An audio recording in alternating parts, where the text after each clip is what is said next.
Love this podcast? Support it and sponsor today.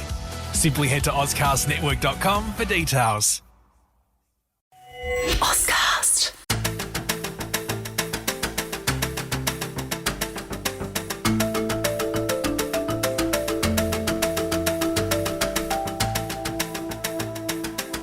It can be lonely at the top. We all know what it's like to lead and own a business and wanting to scale, but finding yourself at a glass ceiling. That is where the power of collaboration and connection comes in. Hi, I'm Natasha Milani. I'm an expert at helping businesses and business owners harness the power of collaboration to connect, scale and grow. I am passionate about collaboration. I believe that no one executes alone. We all do better when we do it together. Welcome to this Power of Collaboration podcast. It's wonderful to have you here. I hope you have the inspiration and information you need to harness the power of collaboration to break through your glass ceiling. I'm really excited today. We're talking to Kelly Jamieson of Edible Blooms. Welcome to you, Kelly. Thank you for having me, Natasha. I'm excited to have you here for a couple of reasons. It's great to see a female business owner and entrepreneur do well. But more importantly, I'm excited to have a conversation about your business. I've been a customer of Edible Blooms and I've given you feedback before. I think it's one of the best e-commerce platforms I've ever utilised from a customer experience. So kudos to you for that, and we might talk about that a bit more. Kelly, before we dive into all of this meaty conversation, let's just get some background from you. Where do you hail from? Tell us a bit about yourself. Oh, thank you. So I'm very proudly a South Australian girl. So I grew up on a farm in South Australia. So my parents were farmers. I had a father who was a farmer and a mother who was a school teacher. So business was pretty foreign to me when I was finishing school. I was lucky enough to board for my secondary school in Adelaide, which was a great experience. And I guess that was probably my first experience with just having a really close group of friends, and they're still great friends of mine today. And we've all done really different things. But when I finished school, I kind of intended to go to university like everyone does when they finish school. And I was actually offered a job when I finished school and offered to sponsor my study. So I actually never went to university full time, which is kind of a different route to a lot of other young people finishing school, and perhaps maybe more common now. You see a lot more of those graduate programs and taking school leavers and having workplace experience and studying part-time. But when I did that in 1995, it wasn't overly common. So I started my marketing degree and spent 6 years to get my degree rather than the normal 3, and took a couple of years break and then went straight into my MBA studies at Uni of Adelaide. So by the time I got to my late 20s, I'd had lots of work experience and study experience. So it was kind of like a different path to get there.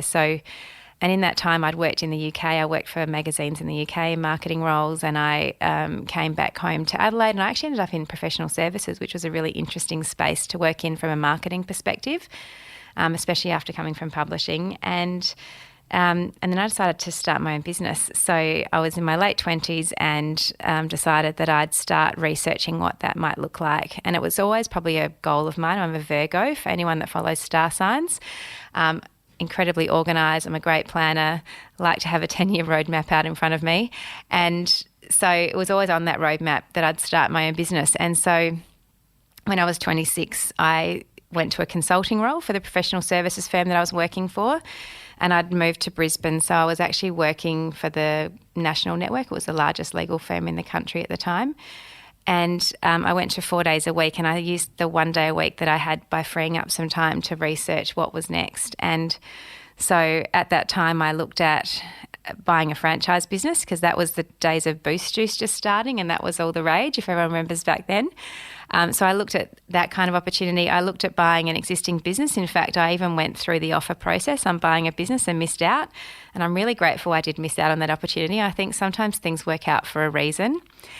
I even had a book idea at the time. The book idea I had was, I think as a female in business, we put a lot of people up on pedestals and we think that there's no way we could achieve what they're doing. So I wanted to interview really successful women globally, but find out what the chink in their armour was, what made them not perfect. Because I think that's a fault of females, in that we put people on these pedestals and think there's no way I can do what they're doing.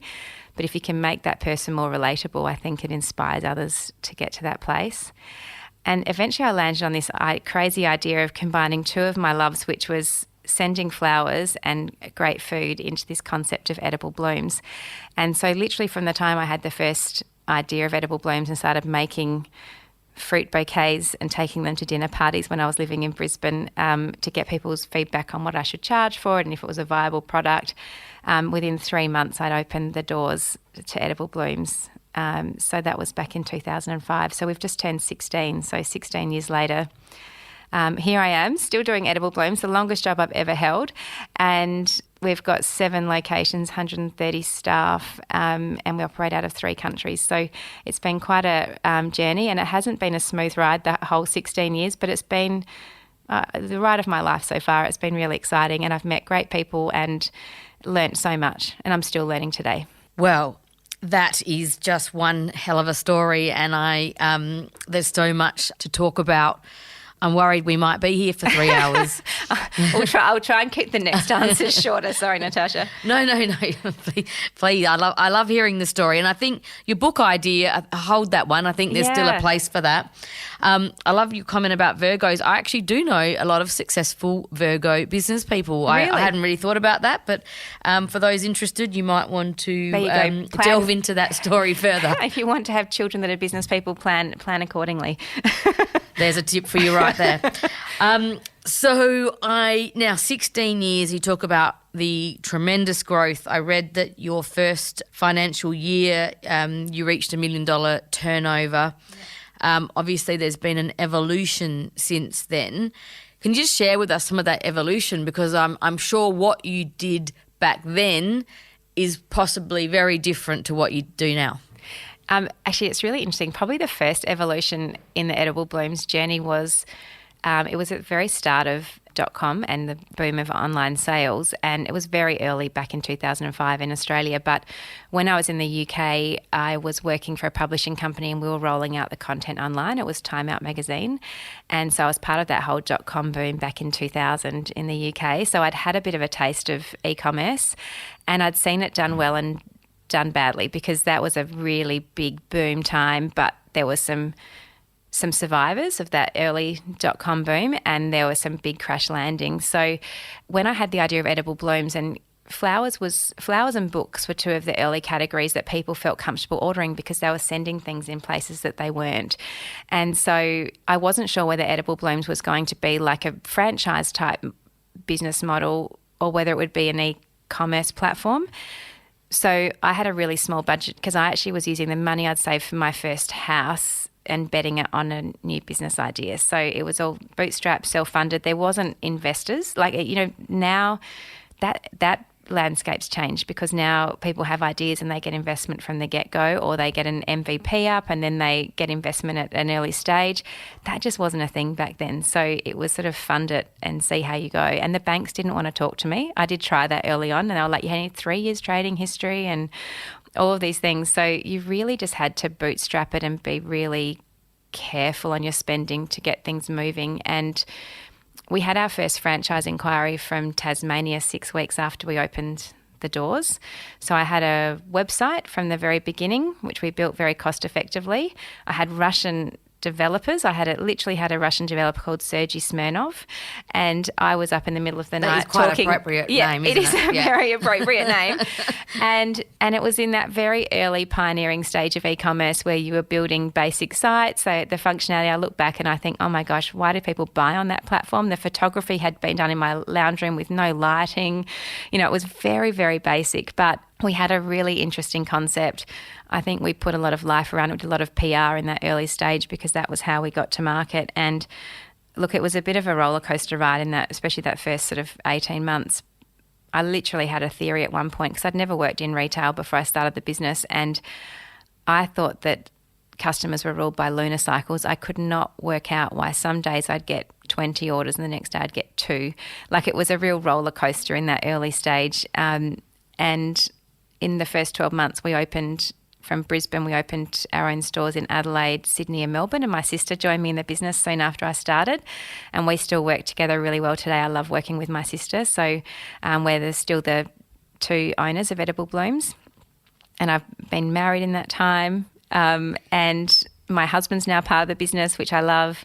So it's a really, honestly, I don't know where you want to start on, but there's lots of different things that I've learned along the way. But the big early on learning was we just saw online sales. We just saw more and more people ordering on the website rather than phone. And so we backed ourselves and said this is going to be an e-commerce platform, and we modelled the business accordingly. And I'm really grateful we did, because I think that had we have gone down that traditional franchise model, which was more popular at the time, I think we would have added a great deal of complexity to the business, and I think we may have got faster growth in the early stages, but I think it would have really flatlined and struggled. So as the listeners can see, there's a huge amount of depth that we can talk about here. I'd like to pick up your point around, and I hope this encourages many, that when you took that early risk, you went with a bit of gut instinct, you put the mortgage on the line, and I think that is the true sign of a great entrepreneur. You backed yourself.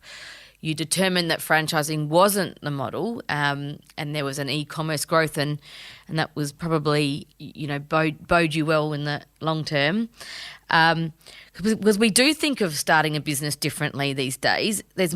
Seems to be more complexity to it a little bit. I agree. There were some things back then that were harder, like now if you're starting a website, there's all these apps that you can integrate that can do all this, that can get great functionality really quickly if you're in the e-commerce space. But there's so much more competition, and the cost of going digital is so much greater. So back then it was new, so I could buy clicks on Google for a few cents. Now you're looking at a few dollars for every click. So you really can't test and burn too quickly. And the other thing I'm really observing currently in e-commerce is the power of the brand. So it's really important to build a brand. So I'm really proud now that Edible Blooms, we have the most brand searches of any brand in the gifting market in Australia, and that's really important to us, and we nurture that and value that highly, because that means that people know us, they trust us, and we're not having to pay Google for every one of those clicks, because if we were, it'd be much harder to make a sustainable business long term. So building a brand is really important today, and I think that as we continue to grow, there'll be a lot more value on the importance of brand. There's a good tip right there, and it's very evident when you do search for corporate gifts or your industry sector that you're definitely the forefront of any search that I've ever done. We try. Thank you. I'll tell the team. They'll be very happy to hear that. Well, that's good feedback. We always like that. And I just want to quickly touch on two things. You're still a family business, and there's complexity with family businesses. Mm-hmm. And you've never done any sort of capital raise, equity, shareholding, which is, I think kudos to the organic growth that you've managed to achieve. Well, it hasn't always been easy. I think there's been plenty of times where I've thought, oh gosh, wouldn't it be amazing if we had a financial partner? It would make that next step of growth a lot easier. And we've certainly looked at it and been approached a number of times over the last 16 years, but there's a great simplicity in what we do now, because we get to make decisions very quickly, and I think agility is really important, and it's a word that's used a lot at the moment, but the ability to follow that instinct and make a decision but not have to go through a board process or a big approval process, because your greatest competitor is probably going to be a much smaller business than yours. So if you can't move quickly in today's business environment, I think that's a real challenge. So the simplicity of our business structure by remaining bootstrapped, I think that's a big advantage for us at the moment. So we're keen to hang on to that for as long as we can. I interviewed Anthony Kittle of Red Arc recently. We were talking about that podcast just before we started recording, and he talked about the R&D spend in his business. I'm just curious to know, in an e-commerce-based business, there's a lot changing at the moment. Social media, there's the Amazons that are making their way in, machine learning, AI. Can you just share what that landscape looks like, and how do you continually invest and be on top of all of that? Well, we look at our website as our front of house, so it's the key channel for us, for customers to find us and have an experience with us. And I love that you like our current website because it's terrible as a business owner. All you see are the things that are wrong with it because you're always self-critical about what you need to do better. So it's really refreshing when you chat to a customer and they've had a great experience. And we get a lot of that, but we're in the process of actually re-platforming. So we're rebuilding our entire IT framework at the moment, which is a big investment. And when you're a business owner, that's money that you're having to just balance and making sure that everything's moving in and out as it needs to be. But I'm really excited. So we're putting in some really great new user experience features. It's going live in January and we're rolling it out globally. So it'll roll out in New Zealand, Australia and the UK. It is, for us, probably our biggest investment piece is always around technology and our systems and also our people. So because we make our products fresh every day, and that's why we've ended up with this store network with one in every capital city, because we work with fresh fruit, now work with cheese, we work with fresh donuts. There's all these delicious things, but they have to be delivered fresh. So our people are a really important part of our business, and it's probably been one of the complex parts of the business that we've grown organically, in that we've always had team members in multiple locations. And I really envy anyone else that has a business and they have their whole team in one spot, because managing business cultures becomes so much more complex and more layers when you're working across multiple sites. So one day it would be a dream I could get everyone together in a room together. It'd be amazing, but the business has to keep operating. So that's just it's a dream of mine. So for us, it's systems and people that are the two priorities of our business. Systems and people. That's a great insight there. I want to talk to you more about that production side now, because I think collaboration might come in here when you're talking about some logistics and those sort of partners. But just quickly, will your products ever be delivered by drones? Bit of a random question. I would love to have them delivered by drones. I have been watching drone evolution closely because it would be incredible. I've seen obviously Amazon are really invested in that development piece as well. So it would be amazing, because just the control we would have over end-to-end delivery would be excellent. And imagine that experience of having it flown and landing on your doorstep. It'd be just amazing. So I hope that's the case. I mean, even driverless cars, and then let it beep and you go outside and get your parcel out of a car. There's so many different things that could happen from a logistics perspective. And Australia's a really interesting market to look at from a logistics perspective, because when we look at Australia versus any other country in the world, it's hot.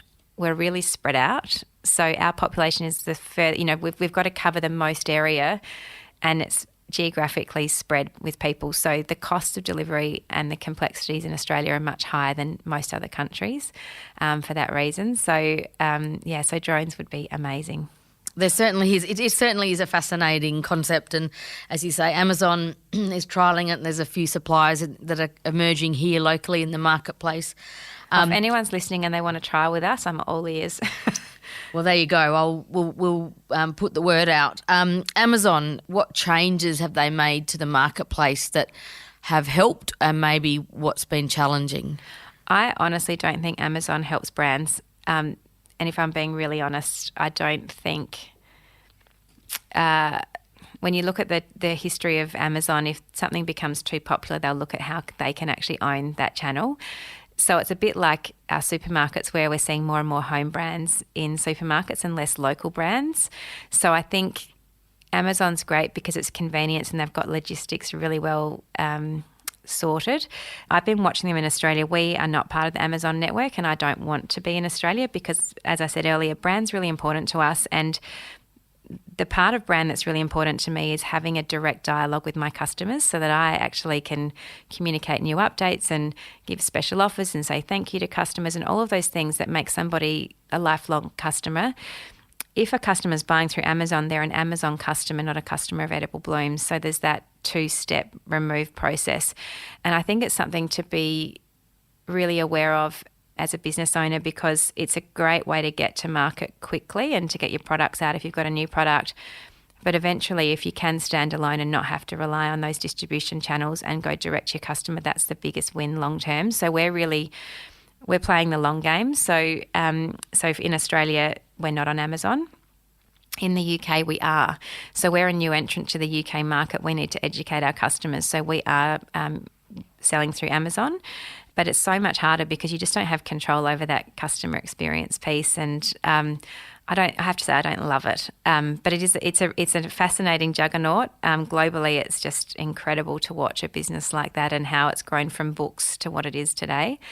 But I guess I'm just watching carefully in Australia to see how it goes. Fair enough, and that is an interesting contrast there. I guess you assess what the cost of acquiring a customer is, and I guess that's also changed over the years with the growth of the competitive marketplace online. Yeah, I agree, and I think we're really interested in the data around customer lifetime values. So, over the course of 3 or 4 years, a customer's value to us is much higher than just one transaction. So, and I guess, you can look at, I think if you're really clever with using channels like Amazon, you can use them as an acquisition channel and then hopefully they'll come directly back to you next time.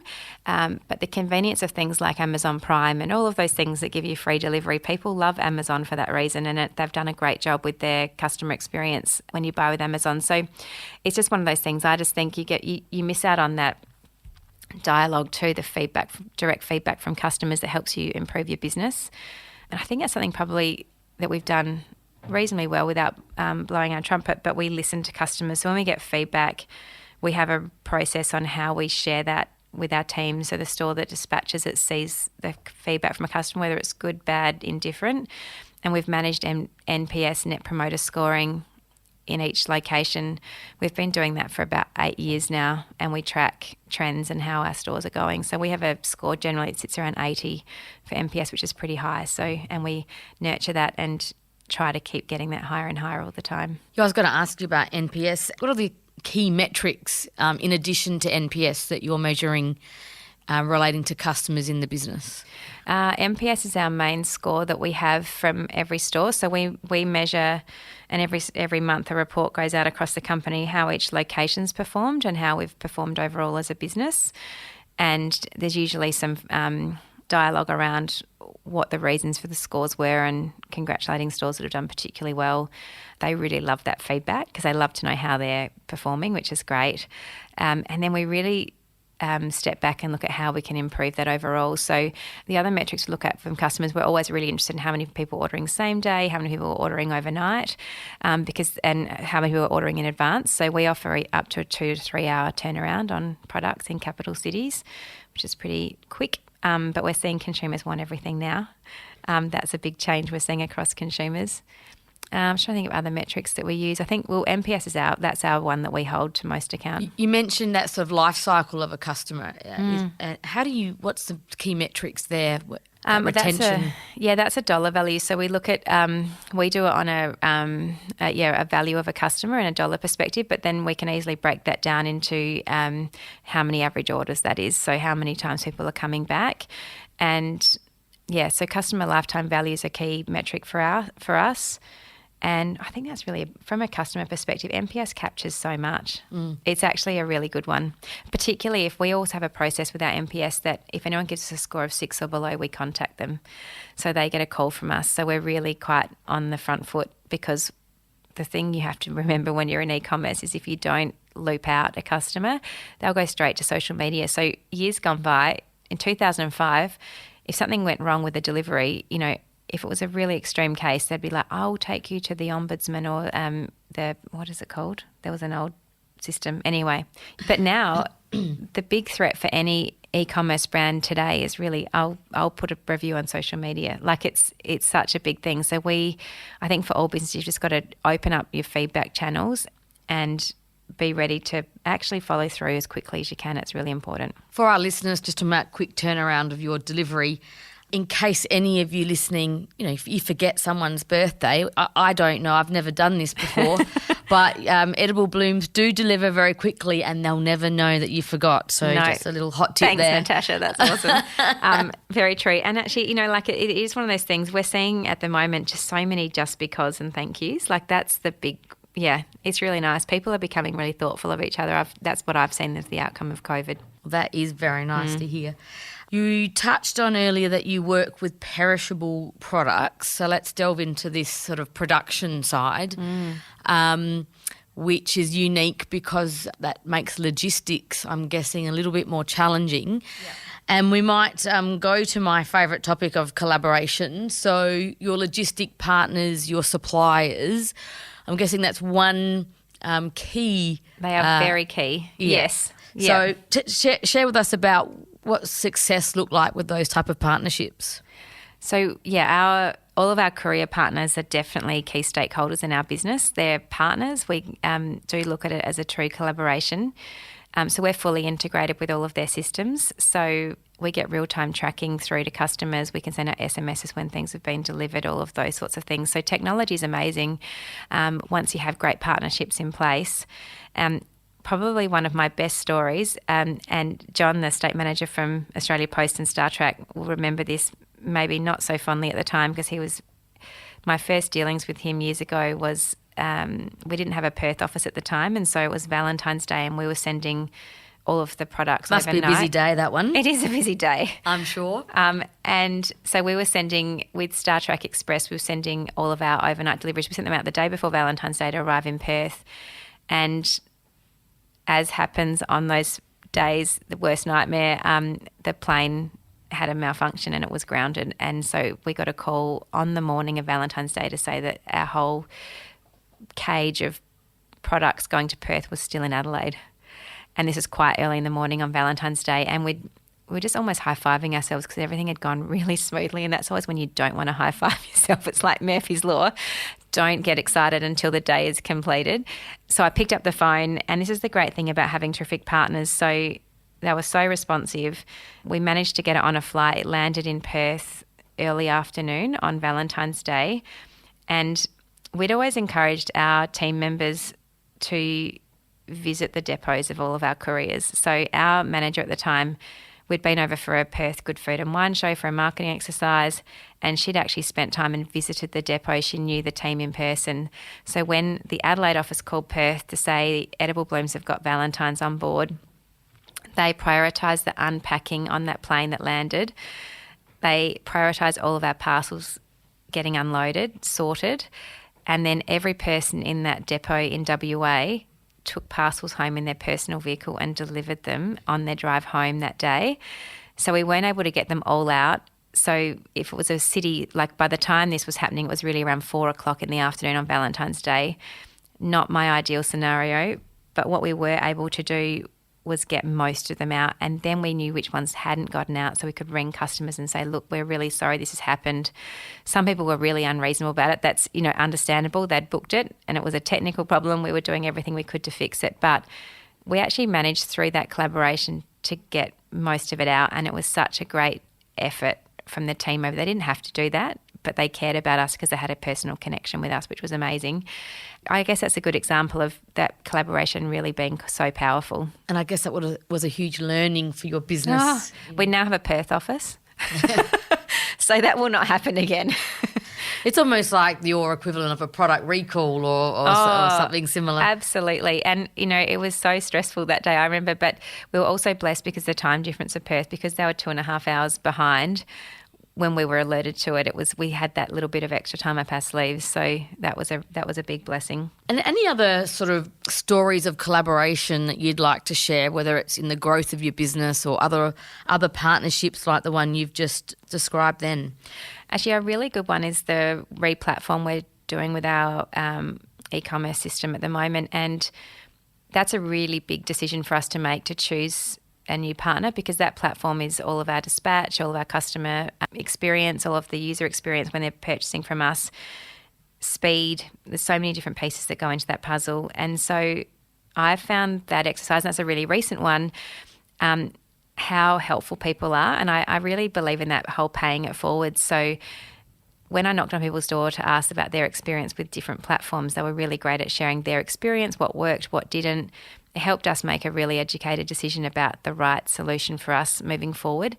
And even yesterday, I had the e-commerce manager of another Adelaide e-commerce business in our office. They've just moved to the platform we're moving to, and she sat down, opened up her laptop, said this worked, this didn't, just so that we can be better prepared for when we go live. And it's that whole sharing. I think people are really open to share what has worked and what hasn't, and we certainly try to do that ourselves when anyone knocks on our door. But that whole piece of collaboration and supporting each other has been really critical for us. And I'll be able to tell you in January how successful that's been. But I definitely think we're in a much better place because we have reached out and asked others what their experience was. And with those technology partnerships you've talked about and you've talked about even with the logistic partners, where's the risk in terms of the IP as you're building these new systems? Can you just share a little bit? I guess this is, I don't want to say that it's a huge risk, but I'm sure it's something that you've considered.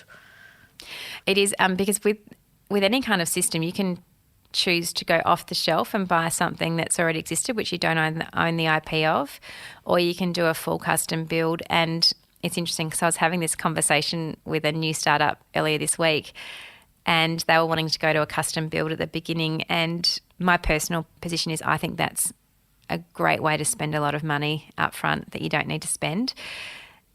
You're much better spending the money on customers and engaging customers from the word go. So for any startup, I would really go down. There's so many great off-the-shelf platforms that you can use where you can get 80% of what you want there, faster, cheaper, and leave the money for customer-related things. So we've actually always used off-the-shelf web solutions and then customize key components around it. So we are going to another off-the-shelf system, and for me that's a risk decision because when you do a full custom build, if that developer that's done most of that grunt work, if they get hit by a bus, God forbid, no one else knows how to do that. It's really held, that knowledge is held by one or a small group of people.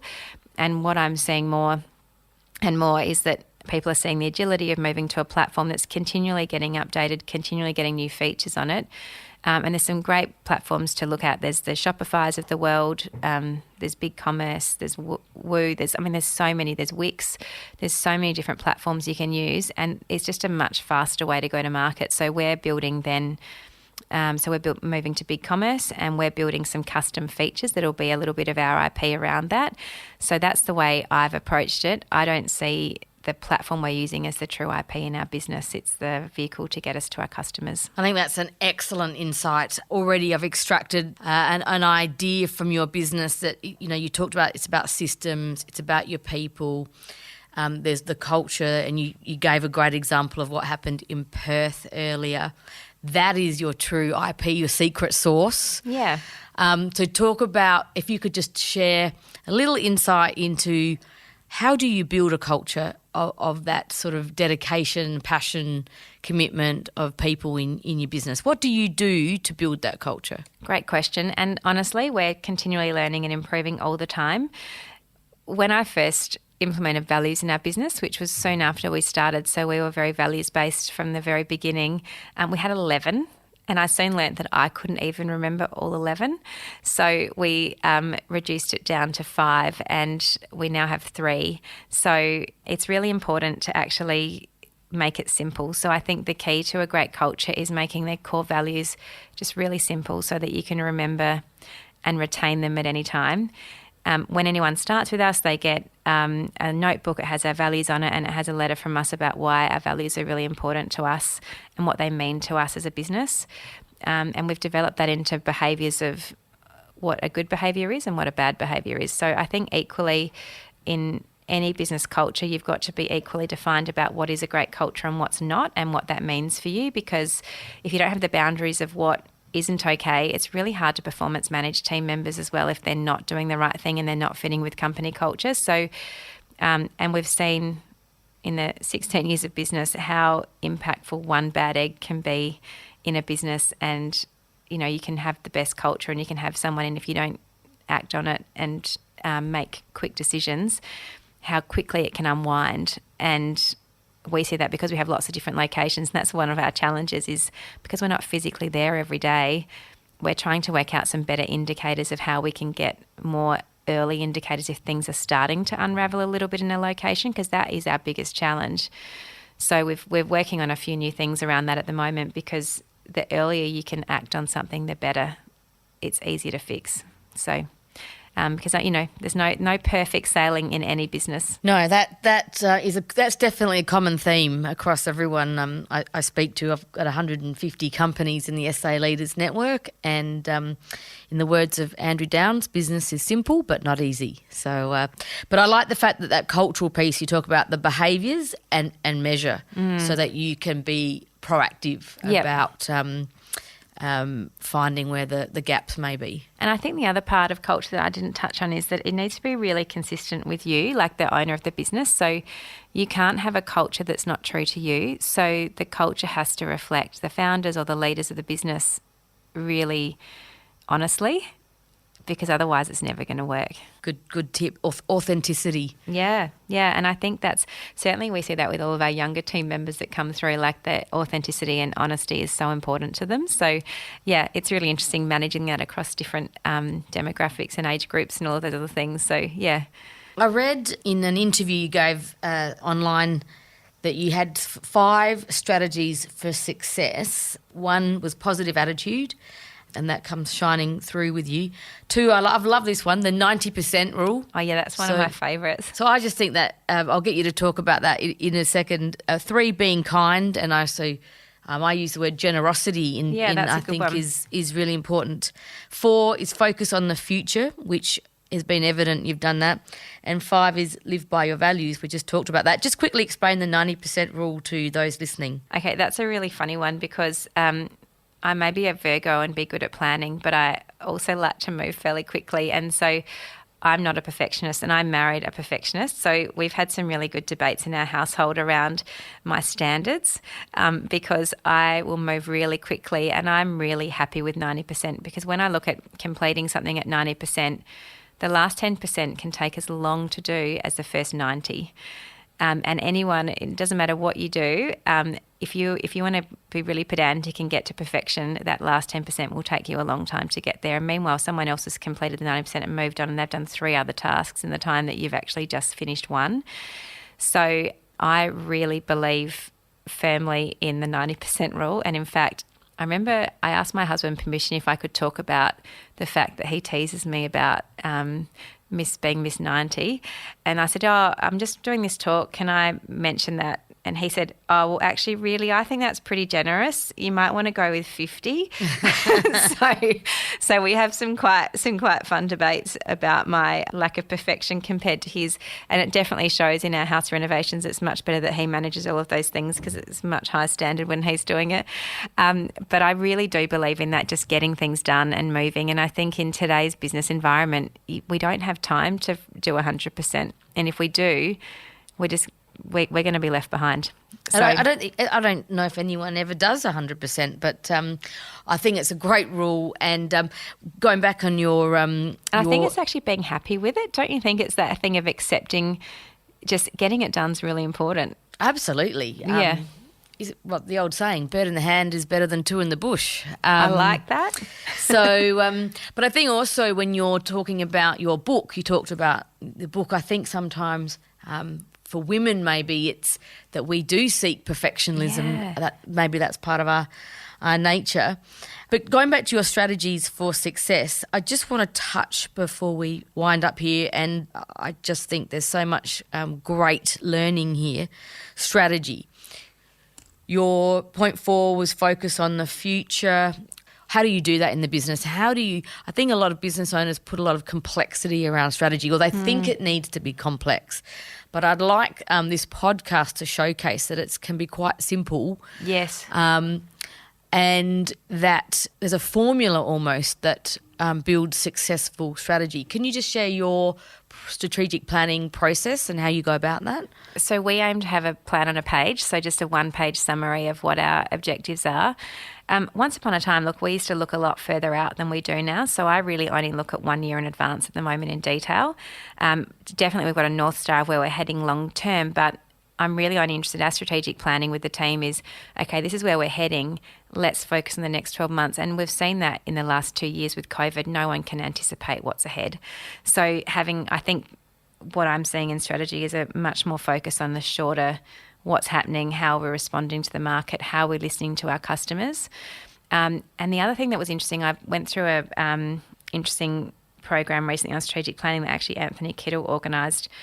And it was really great. We had some businesses in South Australia who actually shared their strategic planning. It's a really great thing to share with others because getting to that one-page template, because I remember as soon as I saw this opportunity to be part of this workshop, I jumped in on it because finding the right template and layout is really important. And the particular case study we were looking at was really looking at how important organic growth is. We all talk about doing all these new things and new bells and whistles and new markets and all of these sorts of things.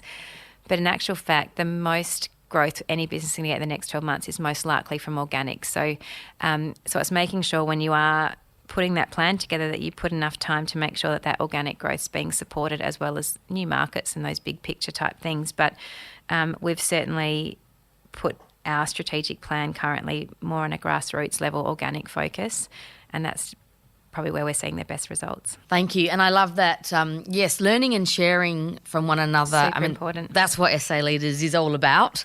So that's a great way to the final words of this podcast. So I'm so grateful with what you shared with the listeners today. It's been a great insight. It's a fascinating business from my eyes, and I just commend you on all the success that you've achieved. Oh, thanks, Natasha. It's been great to chat today. Thanks for having me. At SA Leaders, we're all about collaboration and community. If you're curious to know more about how we help businesses and leaders just like you scale and grow beyond their glass ceilings, then visit our website at www.saleaders.com.au. And please don't forget to subscribe, share this podcast with your network, and write a review if you really enjoyed it.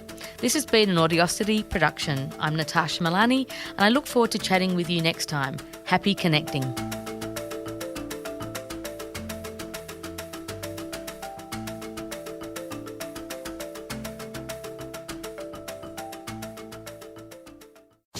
Love this podcast?